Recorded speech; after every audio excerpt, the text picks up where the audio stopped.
The joint 14th African Congress of Nephrology and the 7th African Pediatrics Association Congress holding in Yaounde is still ongoing with the theme, "Let us keep kidneys in Africa healthy." The topics being handled have been varied, ranging from the approaches to reduce the progress of kidney diseases to the implantation of transplantation of kidney. And of course, with me on the set now is Professor Adeera Levin. She's a Canadian and she is the president of the International Society of Nephrology, the ISN. Professor, good evening and welcome. Thank you. Now you're all gathered here in Yaounde to talk kidney. Tell me, how would you assess the management of kidney disease in Africa as a whole? So that's been the theme of the meeting, is preserving kidney health in Africa. And what people have presented is that Africa has grown in its ability to take care of people with kidney disease, but there's still a long way to go.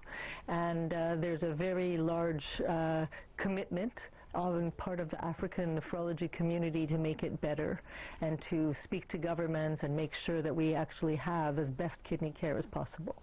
Now tell me, how has the society that you are heading been going about to assist the African continent to be able to cope up with this disease? So the International Society of Nephrology is committed to training and capacity building and increasing the ability of Africans to look after Africans. And so we have educational programs, educational ambassadors, fellowships where people go south-south in Africa to learn from South Africa, come back to Cameroon, Nigeria, wherever they've come from. And the ISN has supported those learning opportunities so that the doctors can increase capacity and ability to actually take care of patients. And from all of what you've been hearing in the Congress that is going on in Yaounde, how would you assess the way that Africa is managing the disease? It's very different in different places, right? So Cameroon's very lucky because you have a government that supports dialysis, and so you have much more ability to care for patients.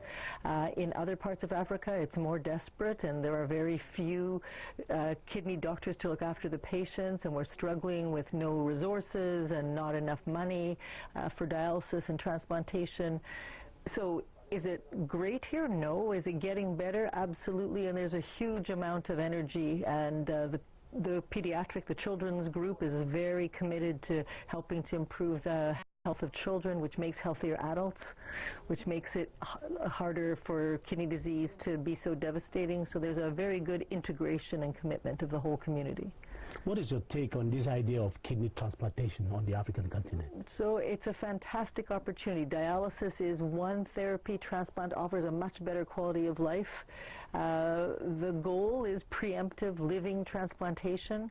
That requires trust, surgeons, lots of stuff. It's still much less expensive long-term than dialysis, but it's a bit more complicated. So in South Africa, there's a very large dialysis transplantation. In Nigeria, growing. In Cameroon, growing. In other places, not so much. So again, very varied, but it certainly offers the best quality of life. You may not be very aware of it, but at least you've had an idea about how the disease, the infection has been handled in Cameroon. What is the idea that you'll be taking away about the handling of kidney problems in this country? That the commitment of the government and the infrastructure support is critical and incredibly admired by the rest of Africa, that the government has made that commitment because it changes the ability to deliver care. And so I think that's what's most impressive about Cameroon. Very few countries in the world actually have made it a national problem and a national priority, so the government's truly to be commended for it. You've definitely been exchanging notes and experiences at your Congress. Apart from that, what can Cameroon count to benefit from the ISN?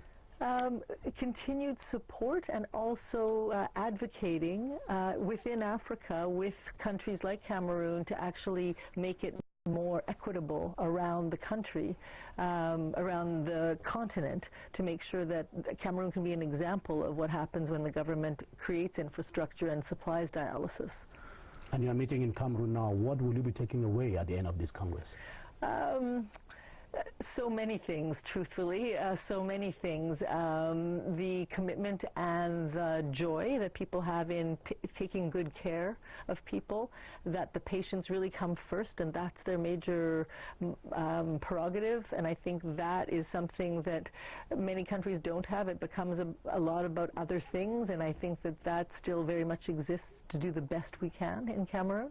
So I'll take that away to make it a model for other places. Now, Cameroon over, are you really looking forward to when the next Congress and where it will be holding? Yes, so the African Society has a Congress every 2 years, and the International Society also has it every 2 years, but they don't always. Last time it coincided in South Africa. The International Society with the AFRAN had a meeting together. This meeting is separate. Our next meeting is in Mexico next month. And then hopefully the next AFRAN meeting will come and see huge improvements in the way things have changed. Professor Adeera Levin, President of the International Society for Nephrology, thank you for coming on this over 13 years. Thank you for inviting me. Okay. Great. An HIV/AIDS sensitization campaign dubbed My Bed for 2030 will soon be launched in Bafoussam in the West region. The pilot phase of the program, which is an initiative of Cameroon's First Lady, kicked off in September last year in Douala and will soon be extended to Bertoua in the East region. The campaign, which is directed by African Synergy, portrays Mrs. Bia's commitment to join the United Nations in putting in place measures to fast-track the eradication of HIV/AIDS by 2030. Details with Enanga Kebi. Briefing pressmen on the new campaign strategy, the Executive Secretary of African Synergy, Mr. Jean-Stéphane Biacha, disclosed that the program kicked off in Douala in September 2016, and close to 125 focal persons were trained. There are sort of peer educators actually, because their role is to implement what they heard, what they were taught. You know, when they go back to their respective associations or to their respective companies, enterprises, you see, that's they are relays actually. The second phase, which will be launched in Bafoussam on the 21st through the 23rd of March this year, will be chaired by West Regional Governor Awa Fonka Augustine. Here, 100 socio-professionals will be trained. Women will be highly involved, while other stakeholders, including non-governmental organizations, associations, and even call box operators, will have a major role to play. The program will later be extended to member countries of African Synergy. It should be noted that HIV/AIDS is still a major threat.